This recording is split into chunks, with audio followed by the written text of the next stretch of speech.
black man. And let me just tell you this, I know you don't know it because you eat them all day long, potato chips. Potato chips were invented by a chef in Saratoga, New York, Mr. George Crumb. And what he was doing was serving one of his customers who just didn't like those soft potatoes, and he didn't like them because they were too thick. So he kept slicing them smaller and smaller, and actually got pissed off at the customer. So he sliced it real thin, and then fried it real hard.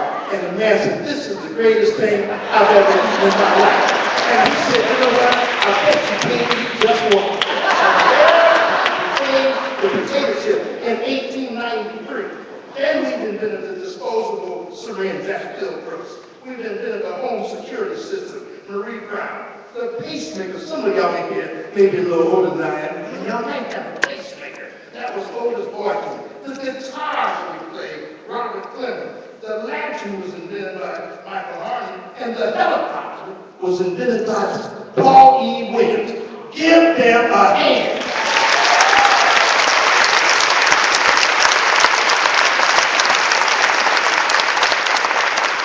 Proud of ourselves and proud of our ancestors. And let me tell you the truth. Now, I'm going to go ahead and say this.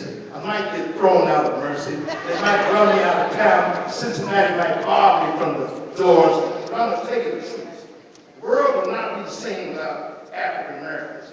And in fact, paleoanthropologists have discovered that the first skeletons of man and of the woman were in Africa. Now, I don't know who they are. The names might be Adam and Eve.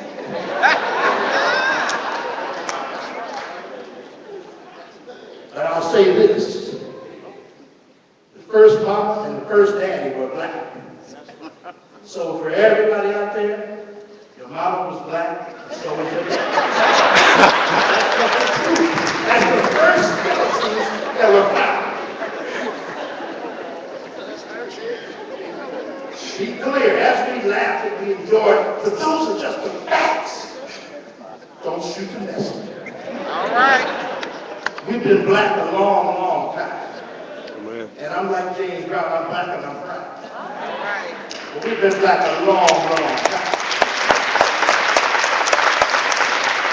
We were black before there were Russians and Germans. We were black before there were Italians and Greeks. We were black before there were Japanese and Chinese. We were black before there were Spanish and American and Mexican. We were black before there were French and English. We were black before there were Canadians and Eskimos. We were black before there were Jews and Gentiles. We were black before there were Protestants and Catholics. We were black before there were Cowboys and Indians. We were black before there were Democrats and Republicans. In fact, we were black before there was the United States of America.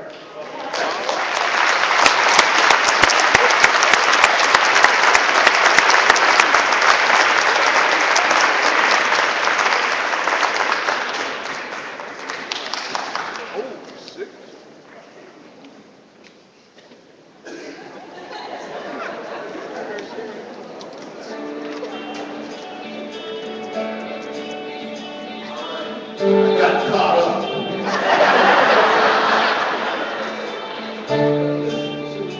I would say when I was 9 years old, a girlfriend and I were playing recess at our elementary school. And we came across some injured worms. Well, we thought they were injured. And at that point, we decided that we were going to do surgery on them. And I think that triggered a little bit about me wanting to go into medicine. And because of that, I have become the only physician in my family, both sides, on both my mother and my father's side. So when I was 5 years old, my mother had a bad accident and had a lot of pain related to that. So I decided I was going to grow up to be a doctor and cure her. One thing that happened in particular was when I was in medical school, after the first year of medical school, my father got very, very sick, and I got a phone call that he had to come home because he had a 10% chance of making it through the night. And one of the physicians who took care of him was a cardiologist who was there all day, all night. Made a huge impact. So then as I continued through medical school and entry residency, I was blessed to have another cardiologist who was actually an African-American cardiologist who was a mentor of mine. So that's led me to be one of very few African-American interventional cardiologists in the United States. I guess you would say I am second generation removed from slavery because my grandfather was a slave. So I guess I'm contributing because it doesn't matter where you start, it's where you end up. And I try to mentor other African American or other nursing students into the nursing field. That they don't have to stop where they think they can stop, they can shoot farther. Well, I had the goals of being a physician. Internal medicine just was intriguing to me because of the depth of the problems and the sort of the thought process going into being a diagnostician and being able to help people as much as I could. I like to think that as the first physician in my family, as an African-American physician, and as a woman, that each day what I contribute to Black history is that I'm a living proof that hard work, diligence, and faith in God, you can be whatever your dream of being. Not only was I in the third affirmative action class at the University of Cincinnati College of Medicine, where after 1973, the law stated that all the schools should approach 8% African Americans in medical school, dental school, and law school. I guess all the graduate and professional schools. And I was in the third class at the University of Cincinnati College of Medicine, where there were 15 of us in a class of 192 students. And I was, at the time, I was the only student in the class from an African American HBCU school. And then in addition, when I did my residency in internal medicine at the Jewish Hospital here in Cincinnati, I was the second African American male to train in internal medicine in 1980.